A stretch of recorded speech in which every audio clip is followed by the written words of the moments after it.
Yo, what's up? Ngayon ay maghiwa tayo ng repolyo para sa slow salad natin. At ito nga, 350 gram of green cabbage. Alright, start natin. Di ako karapat-dapat umibig sa iyo nang dito ka.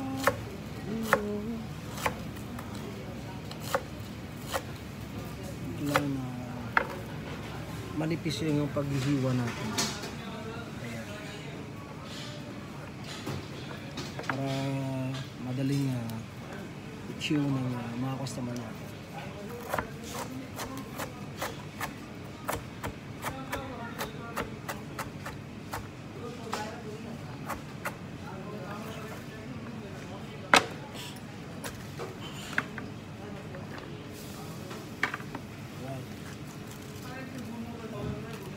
Okay pa.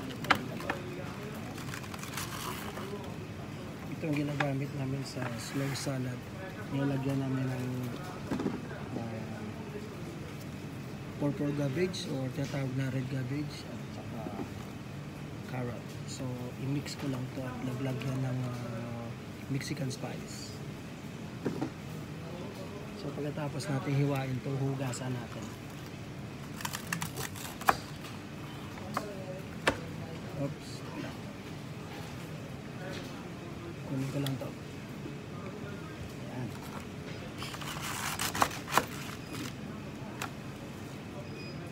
So, yung kiosk na to mag-open ng 10 o'clock.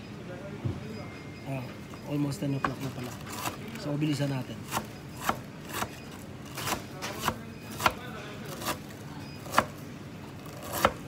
Pagkatapos ito, maghiwa din ako ng red cabbage o purple cabbage at saka carrot. Check this out. Mga tapos na yung cabbage natin. May natira pa. Sayang din to, no? Yan, tapos na ako sa paghiwa ng cabbage. So, sunod natin yung red cabbage. Yung purple cabbage. So, ito na. Ito yung 3 basic ingredients sa paggawa ng Mexican slow salad. Ayan. Kunin na natin yung luma. Medyo madumi siya. So, kunin na natin. At mahugasan din ito mamaya na. Ayan.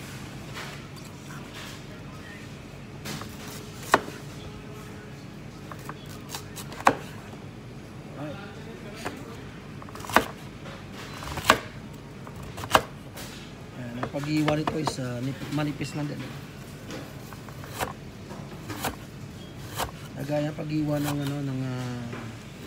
green cabbage. Ayan.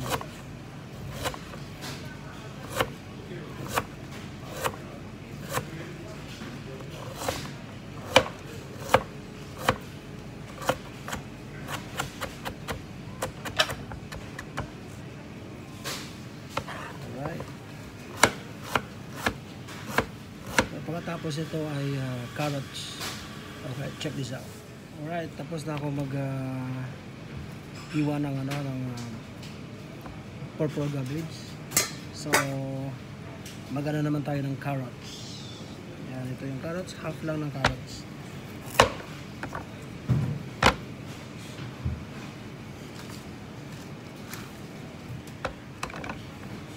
So dito ko na siya kakayuri, no? Yan, para diretso hugas na.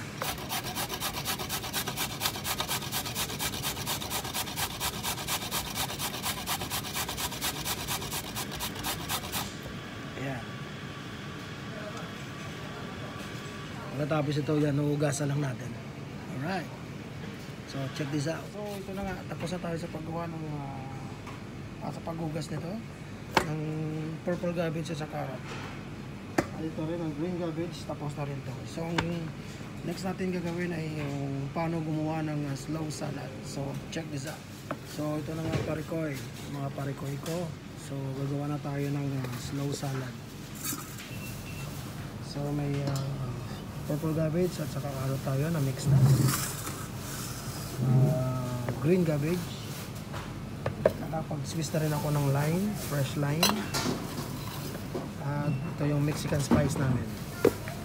So, gawa na tayo ng slow salad.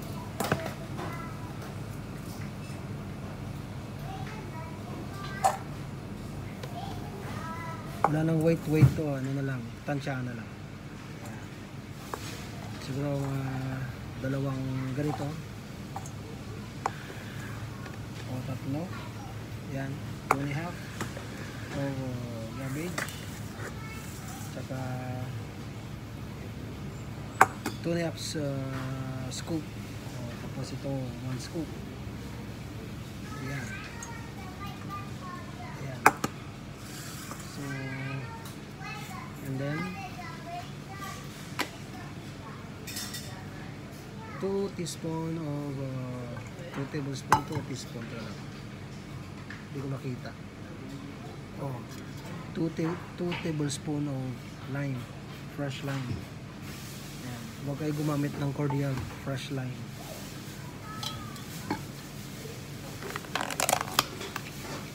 Tapos 1 teaspoon of Mexican spice. Ayan na. Nagawa na tayo ng slow salad.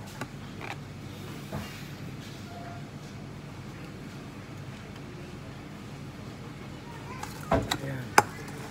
Mamaya papakita ko sa inyo kung paano gumawa ng pico de gallo.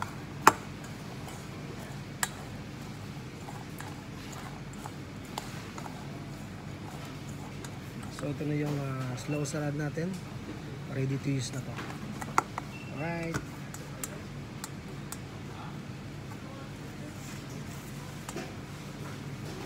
Then, pico de gallo na tayo. Okay, check this out mga parikoy.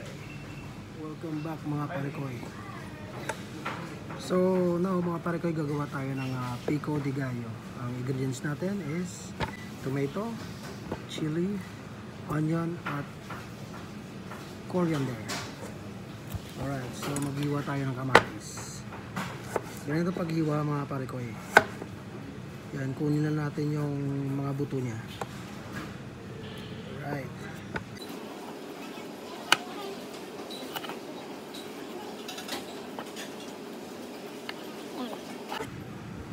So, slice natin ng pahaba at slice natin ng maliliit. Ganito lang parikoy.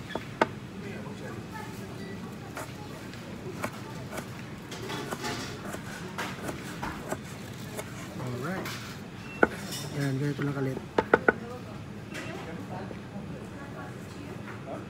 Then, onion.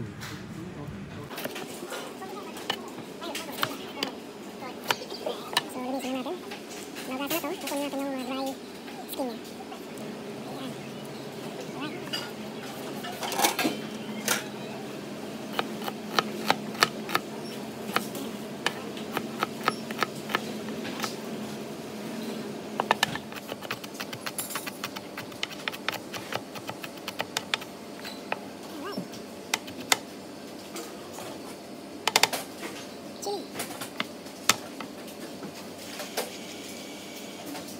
Kunin natin yung mga buto niya. Oops. Okay, nabili sa mata. Alright.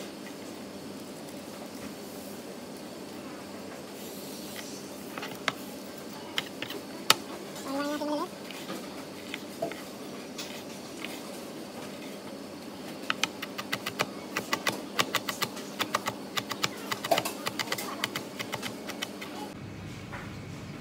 Ganito lang mga parikoy.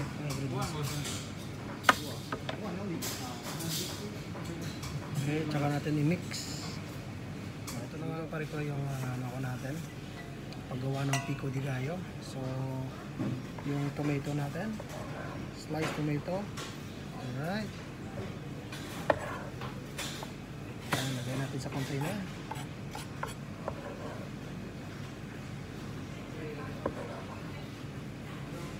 And then chili, green chili. Huwag yung maliliit na green chili mga pare ko ya, yung chiling haba. Yan, malaking chili. And onion.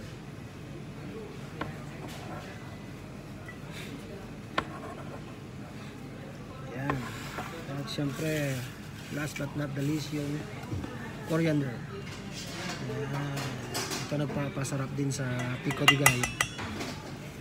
So, yung ingredients nito, kung ano yung nilagay ko sa small salad, ganun din sa pico de gallo. 1 teaspoon of Mexican spice.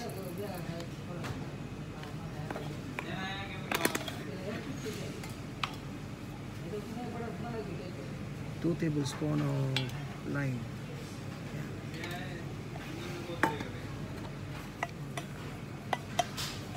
Yan, ito na pare ko yung pico de gallo natin. Yan, Mexican salad. Alright.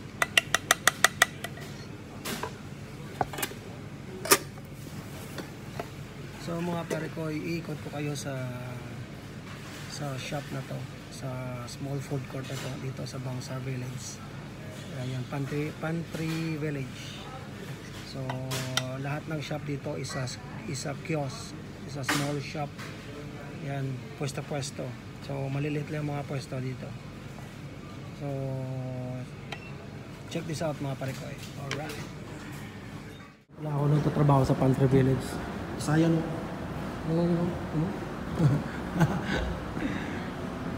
Sayang sa colleague ko na si Raulo. So dito ako pa mga tol nagtatrabaho sa Village Pantry. Ayan, isa kiosk. Ayan ako yun dito mga tol.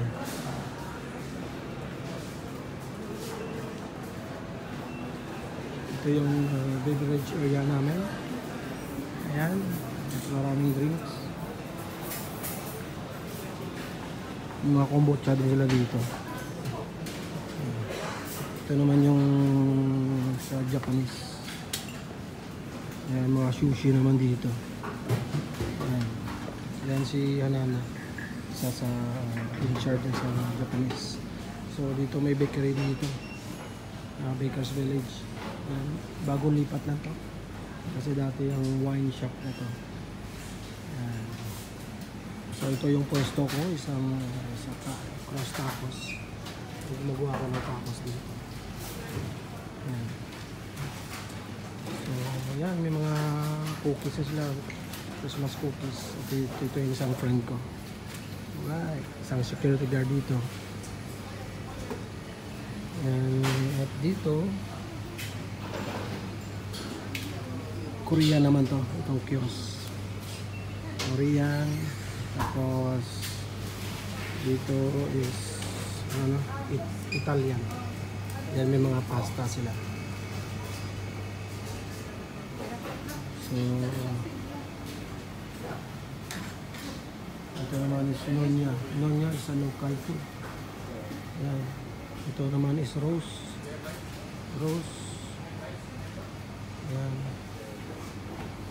Chicken nila. And dito may mga Pilipino din dito nagtatrabaho sa sa salad. Lang. Ito yung mga si King, ayan si May, si Jeng nandoon Ayan. Yan dito yung pwesto nila, itong kiosk nila. Ano naman sila sa salad section naman sila. So may mga ready to eat food sila dito. May mga summer roll nila, may mga sandwiches, pasta. Ayan. Yung mga kaibigan ko dito, mga Pilipino. Ayan. Malungkot lang, halos na ako dito by Sunday. Yan, last day ko na dito. Ito naman si Kim. Alright. Si May. May, bye May. Yan. Hanggang linggo na lang ako dito. Si Jeng Jeng. Yan. Yan, Timo partner ko yan, Timo. Ito pa, si Sugar. Yan.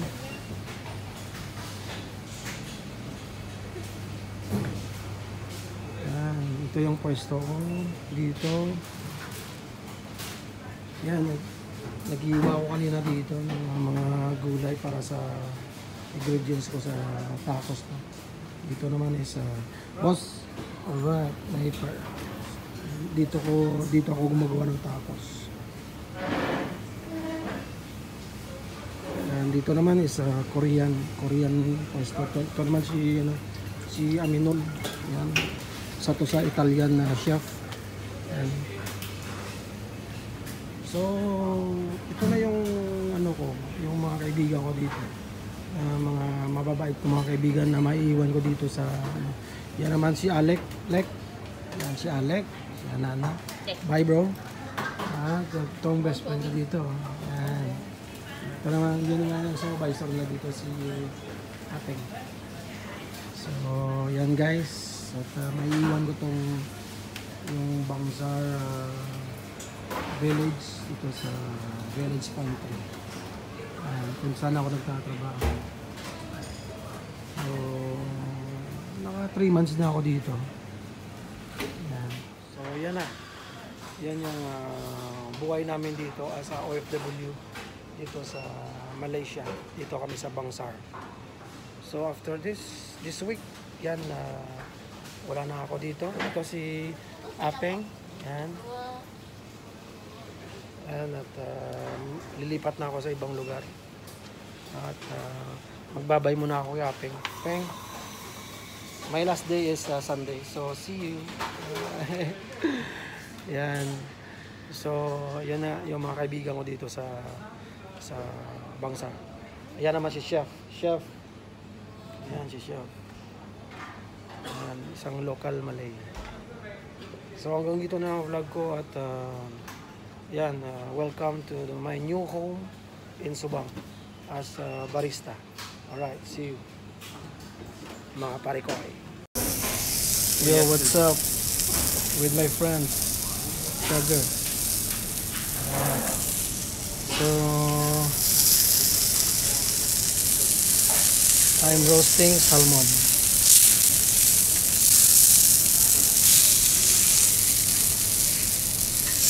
For my lunch food. Wow. You like salmon, bro? Very nice. You not get fried one? Okay. He's from Bangladesh. Bangladeshi. He's very good friend. So I want to say goodbye to him because my last is Sunday. So goodbye, brother. Goodbye, bro. See you in my Facebook, TikTok, or YouTube.